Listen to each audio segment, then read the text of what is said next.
This isn't real. It only appears real. Get into that in a moment. Another one. Core issue. What's really being brought up right now? For me, after being in a 16-year-long controlling relationship, Yes. 2 weeks ago... Why were you controlling? I allowed it. Yeah. No, why were you controlling? No, I was being controlled. Really? Well, Okay. Okay. I allowed it. I said yes. Yes. And realizing that I no longer wanted to live in that relationship, Yes. 2 weeks ago, yesterday, on the 20th, I took my daughter and I out of that relationship to a women's safe shelter. Yes. For me, Good. core issue is that receiving Yes. from others and for being sovereign. Exactly. How personal can I be? Absolutely. Good. Now, you still have some residual energy that's going to continue allowing games to be played. And I wasn't joking when I said who's controlling. And you like to think that you were being controlled, and every piece of evidence that you have with every sense of yours says you were being controlled. And you'll fight me all, thank you, you'll fight me all day long when you realize that you were controlling. And that's not a judgment, that's an observation. You were not going to have to stay in some safe haven other than your own. The game is still being played out right now. The drama is still there. Part of you is actually creating it, controlling it, manipulating it. The moment you can really let go of that, and the moment that you understand how you cannot blame another for the control in your life, only look within.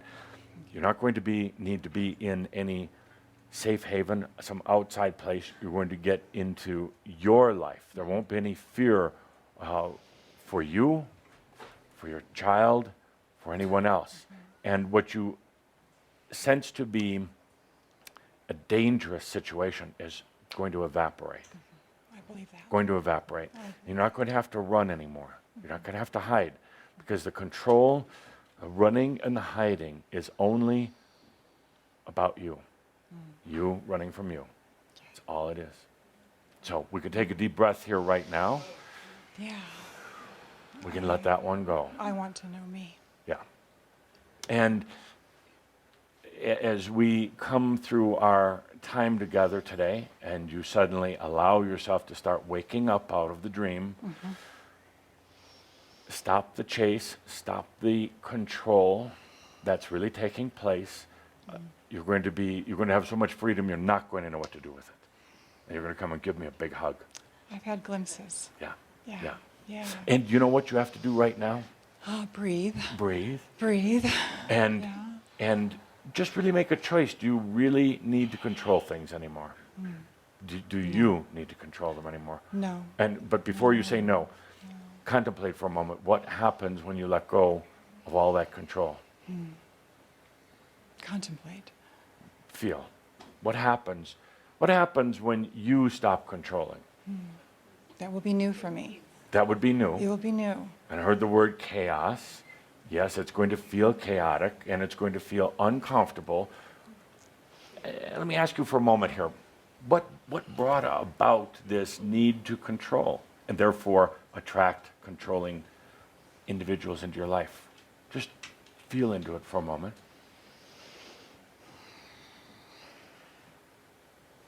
Feeling I had right answers or I had better vision. Good. 2 awards. Absolutely.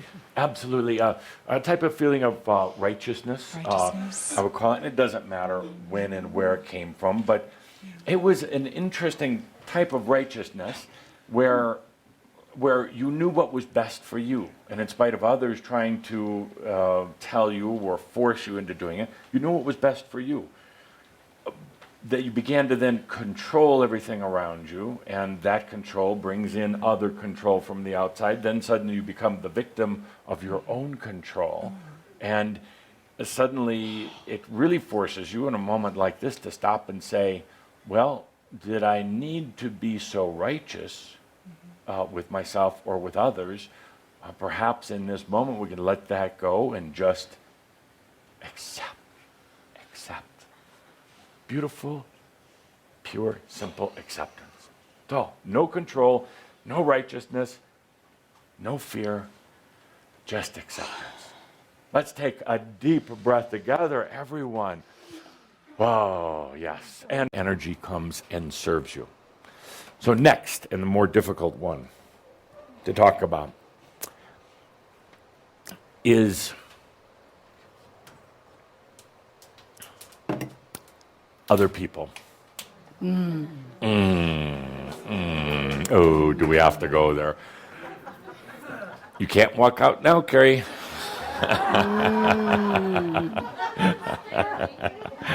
Other people. I'm not going to be popular for saying this, but I don't care.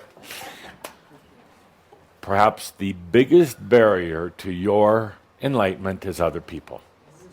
And, well, others would consider that to be a very rough statement, selfish, trying to break up families and all the rest of that. Families break up by themselves, regardless of enlightenment. That was funny. It has nothing to do with enlightenment. It is other people. And more specifically, it is the people that are the closest to you. Your partners and spouses, your children, your parents, your children, your parents, your children, your parents, your significant others, your sleeping mates, your bed mates, Edith. Those are the most. Those are the true. Those are some of the most joyful things in your life, and also the things that are truly keeping you from the realization of enlightenment. So, what to do? Pack your bags, walk out, go live in the woods by yourself?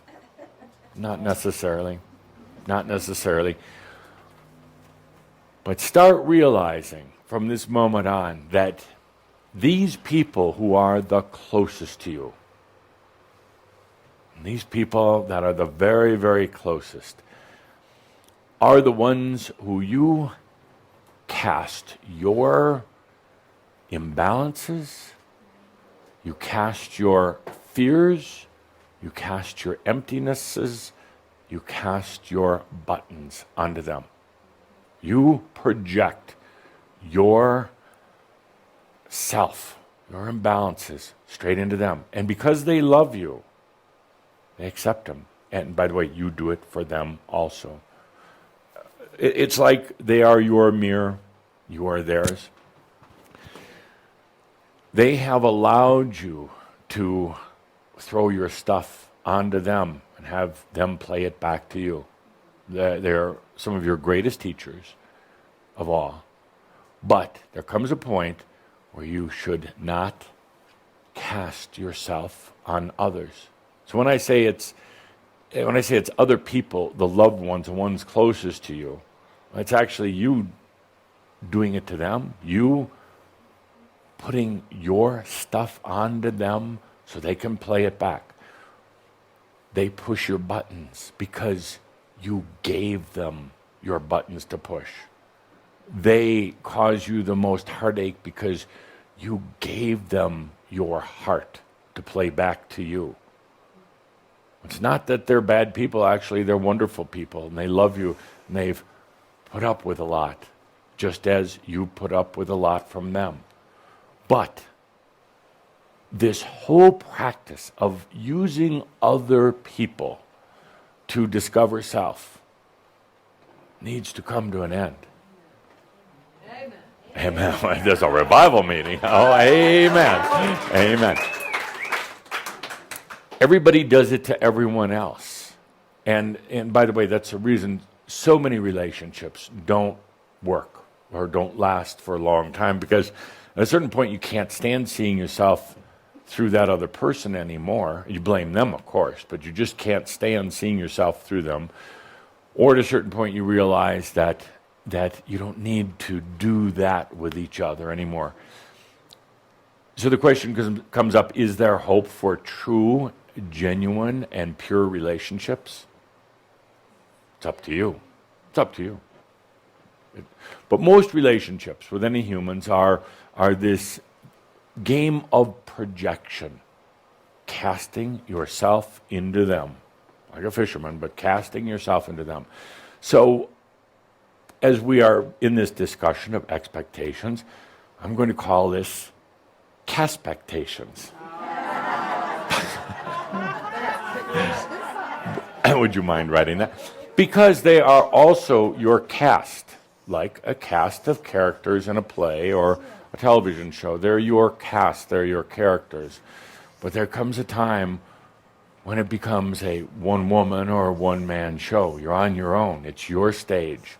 No longer using other. It's you standing on your own, in the I am presence of yourself.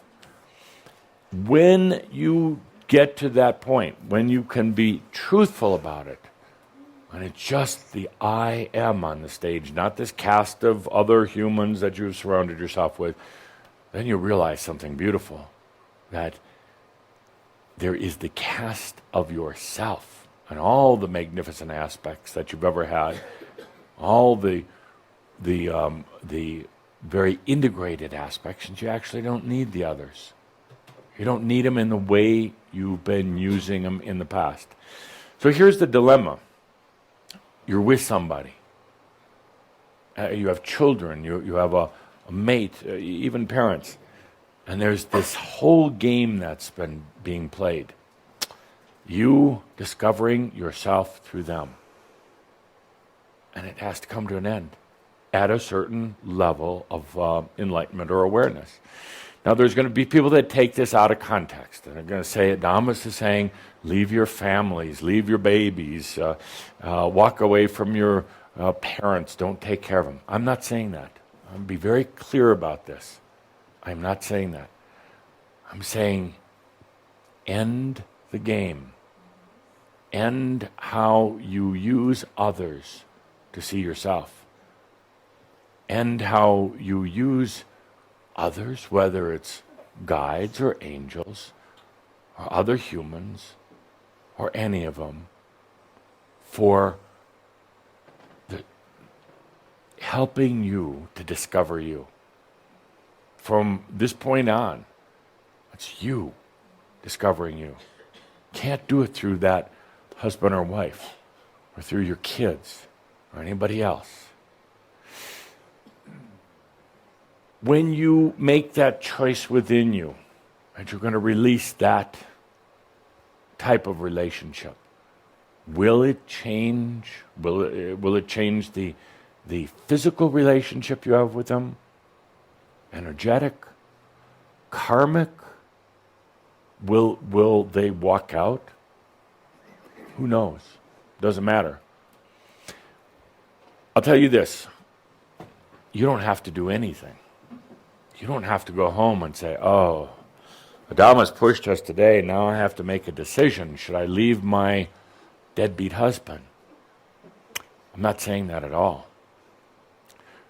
Just, it's about you making the choice to change the dynamics, the CASTPECTATIONs of enlightenment. That in itself will change the dynamics of the other relationships. You don't have to do anything. You don't have to call the divorce attorney tomorrow. It will just balance itself naturally.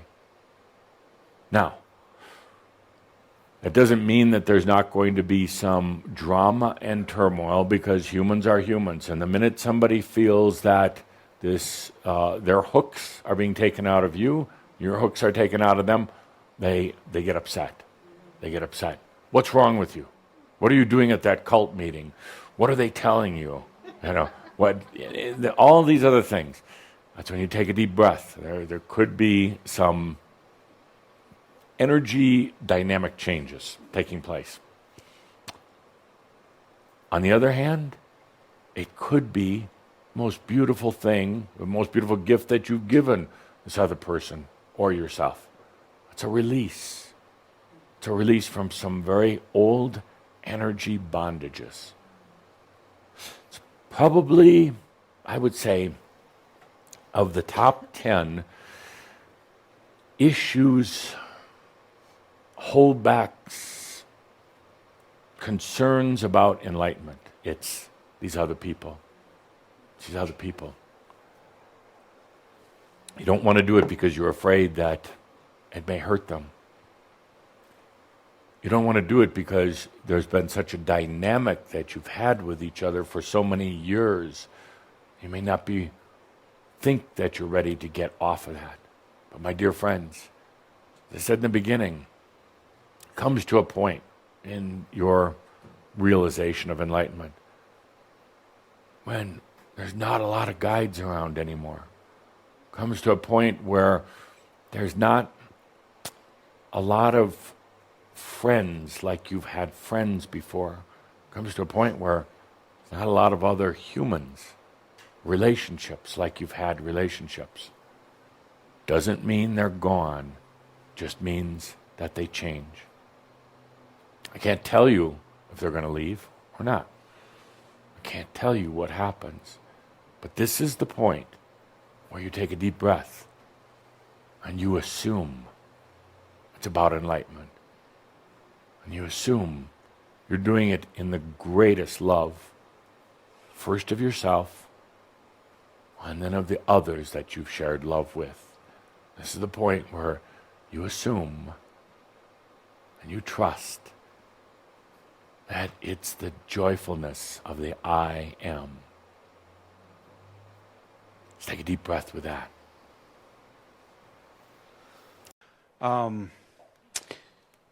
It's very testing, for sure.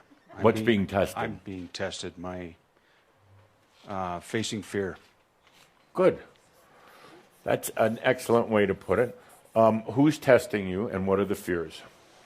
The judges, the police, the FBI. That'll test you. That'll test you. Yeah. I've been a good boy all my life. Yeah. And then when I woke up and learned things, I just decided to step aside from conforming to that or consenting to that. Yes. And they don't like it. No, they don't. So I'm but dealing with them. who doesn't really like it? Who's really putting the big butt there? Who are the judges, the police, the authorities? The corporations. Corporations. That But rule you. But who are really the corporations, the judges, the police? Who's really controlling you? Me. Thank you. Thank you.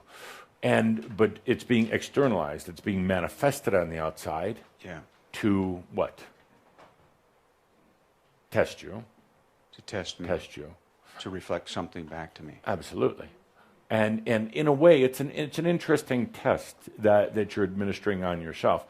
It's your own internal authority and the controls that you've had over yourself. Now you're externalizing it in a big way so you can see it better. So you can see it on the outside. But there's a tendency also to blame them, to now get to bear arms against them. You're really only doing it against yourself. Some of the freest men and women that I've ever met in all of my lifetimes were in countries that had absolute dictators in control, and they weren't even aware of it. Didn't really even care. Didn't care about police and judges and corporations or anything, because they were free. When you are truly free, there's not another human, alien, any being anywhere that can take that away. You can live in a prison and be totally free. And some have. Remember that. So, fears of what? Being tested. Your fears are being tested. If you don't mind me putting actually, words... it's testing my trust in that everything's perfect. This is the way it is. And it's not? Well, it's... In the next It's hour... perfectly imperfect. In the for a next perfectly hour, good you're going to reason, I'm have sure. the And I'm ability to searching. change that. I'm working on it. Yeah. I'm definitely trying to. You've heard of this this term, slaying at windmills, battling the ghosts that really aren't there. Right. It's fun for a while. Corporations, militaries, the suppressors, the oppressors, they're only there in service to you. Yes, I'm trying to. And it's not just a big philosophical deal. It's true. They're just there in service to you. There were dictators in service to the Egyptians for many, many years. And then there were fanatical extremist groups then that came in service. So everything that's happening is just there in service to you. It's that simple. Right. When you're ready to get off of conspiracies and outside forces suppressing you, you will. It'll be just like that. Just like that. There's a little bit of an interesting game that goes on with it for any of you. Any of you. Interesting game. It's a distraction. That's a great way not to face yourself. It's a great way to actually see your issues outside of yourself. But I can say that there is no conspiracy, there is no government, there is no secret society that can ever take sovereignty away from a free being, ever. Just doesn't happen. Remember that. Thank you. Good. Stop tilting at the windmills. It's fun for a while, but first of all, I guarantee it's a battle you'll never win. They'll win because you've already given away the power. It is hugely draining on your energy, your physical body, and extremely draining on your own happiness and joy. Truly is. And I'm speaking to you, but I'm speaking to everyone here. So, 2 more, and we need to move on with our exercise. How's it going?